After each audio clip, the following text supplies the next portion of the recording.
Moi je suis le capitaine Benjamin, du coup je suis commandant d'escadrille à l'escadron de chasse de Troyes Champagne. Je suis rentré jusqu'à mon poste de commandant d'escadrille que j'ai actuellement. Et moi je suis Ginger, donc NOSA, navigatrice officier système d'armes. Je suis officier sous contrat et je suis rentrée dans l'armée en 2015.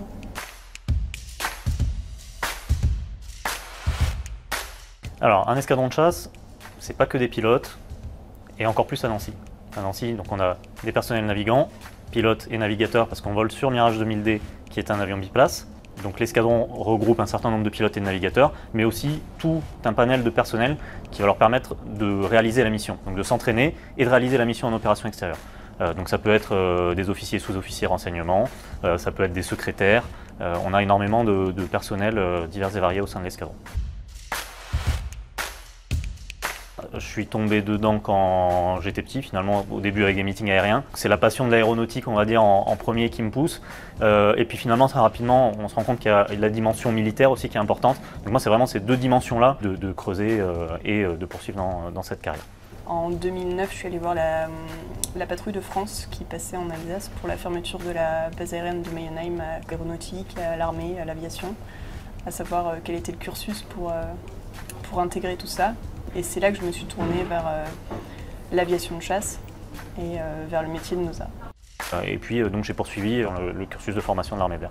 Alors que de mon côté, en étant officier sous contrat, on peut rentrer directement après le bac, n'importe quel bac d'ailleurs, visite médicale pour savoir si on est apte. Tous les gens à l'escadron sont bien occupés, mais le commandant d'escadrille peut-être un petit peu plus que les autres. En fait, moi, mon métier, c'est de planifier et de conduire l'activité aérienne. Donc conduire l'activité, ça veut dire faire face à une météo qui n'est pas aussi bonne que prévu, faire face à des casses-avions, peut-être à des problèmes de personnel qui peuvent être malades. Donc moi, j'arrive le matin et je gère ça toute la journée. Et ça, c'est en plus de mon travail de pilote. Donc moi, il y a des moments où je vole, je suis chef de patrouille, je suis leader, et donc je dois conduire soit l'instruction des plus jeunes, soit conduire une patrouille de 2 ou de 4 avions pour réaliser la mission. Donc c'est un travail qui est quand même bien prenant. Moi j'ai moins de responsabilités et je suis encore en formation. Je viens d'être qualifiée opérationnelle, donc ça veut dire que je peux partir en mission à l'étranger. Donc globalement, une journée, c'est le matin on va préparer notre vol. Dans la foulée, on va voler et ensuite on va le débriefer. Mine de rien, ça prend du temps pour faire les choses bien et pour apprendre. Forcément, on voit des images qui sont magnifiques en vol, c'est super d'être en vol. Forcément, c'est un métier passion, donc je ne vais pas vous dire que c'est pas bien. Et on a des images qui peuvent être comme ce qu'on peut rencontrer dans les Chevaliers du Ciel. Des fois, on a un petit peu de fun quand même, il faut toujours garder un petit peu de plaisir. Et là, peut-être qu'on se rapproche un petit peu plus de Top Gun. Et puis après, sinon, c'est 90% d'intense réflexion et de grand professionnalisme parce que tout le monde est extrêmement professionnel dans l'escadron.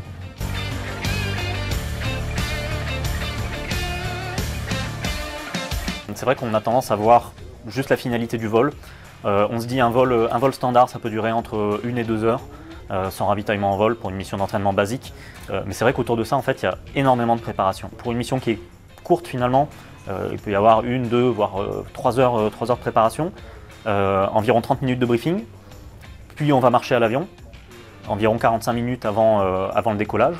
On fait notre mission. Donc au final, un vol de 1 à 2 heures, ça prend vite 5-6 heures dans une journée. Je pense qu'en amont, il y a toute une mentalisation déjà du vol qui se fait. Il y a énormément de connaissances à avoir, donc du travail sur les textes qu'il faut respecter, sur les connaissances vis-à-vis de l'avion. Et donc tout ça, c'est du travail personnel.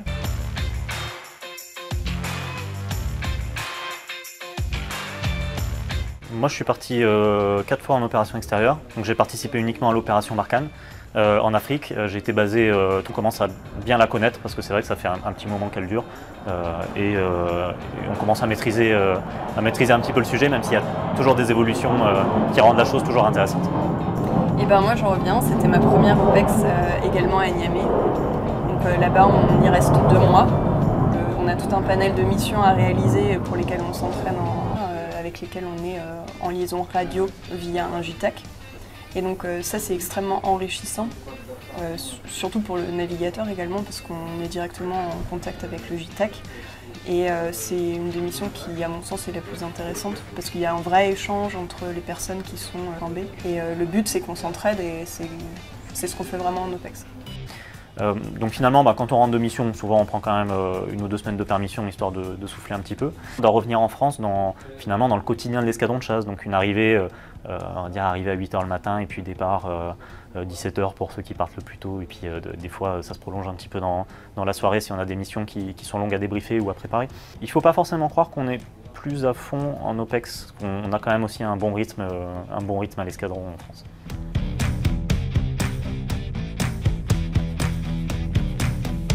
Moi, l'événement que j'ai envie de retenir, c'est ma première mission de guerre, donc premier lâché en OPEX. C'est forcément un moment qui est important, je pense, pour un pilote ou un navigateur sur Mirage 2000D. C'était un décollage sur alerte, en pleine nuit, donc réveil en fanfare à 4 h du matin, départ aux avions, décollage, et très rapidement on s'est retrouvé dans un orage, mais un orage de la bande sahélo-saharienne, c'est pas un orage français. C'est à peu près 10 fois plus grand, ça fait peur. Et quand on se retrouve dedans, alors que 45 minutes avant on était dans notre lit, ça fait un peu bizarre. Ça m'a vraiment marqué ce vol-là. Et surtout, on a fait tout ça pour derrière réaliser la mission. Donc on se rend compte qu'on est capable de faire des choses qu'on n'aurait jamais fait sinon. En plus standard, il n'y a pas eu de réveil sur alerte, d'orage ou quoi que ce soit.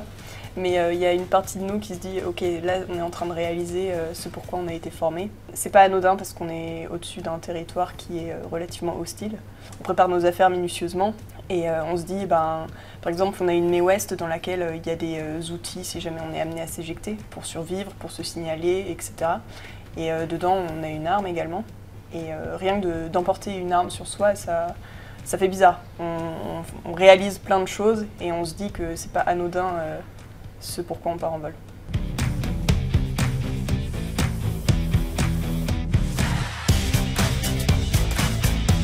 C'est une question qui est super difficile. Ouais.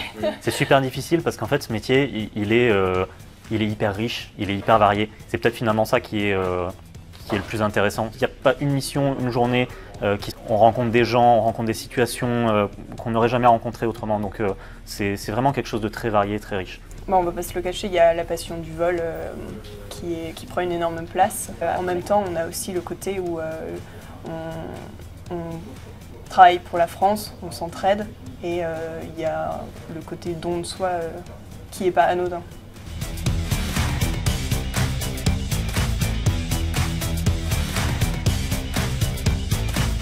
Mirage 2000D, évidemment. On est obligé de répondre Mirage 2000D. C'est surfait le Rafale.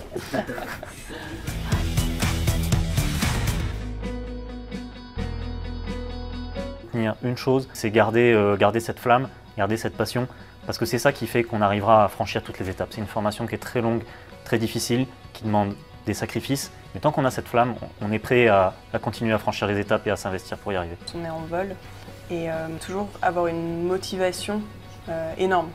Je pense que ce métier est chose et pas se retrouver face à un souci. Il faut vraiment prévoir des backups, comme on dit.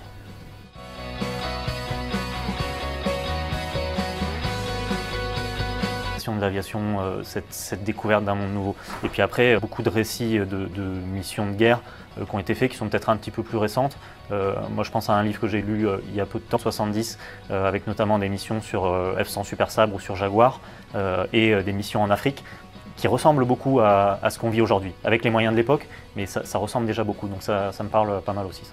Et pour moi, c'était Mermoz de Joseph Kessel. C'est un livre qui est peu connu et ça parle de Mermoz qui faisait des vols postaux en direction de l'Afrique, qui ne permettaient pas de dire s'ils allaient pouvoir se poser ou pas.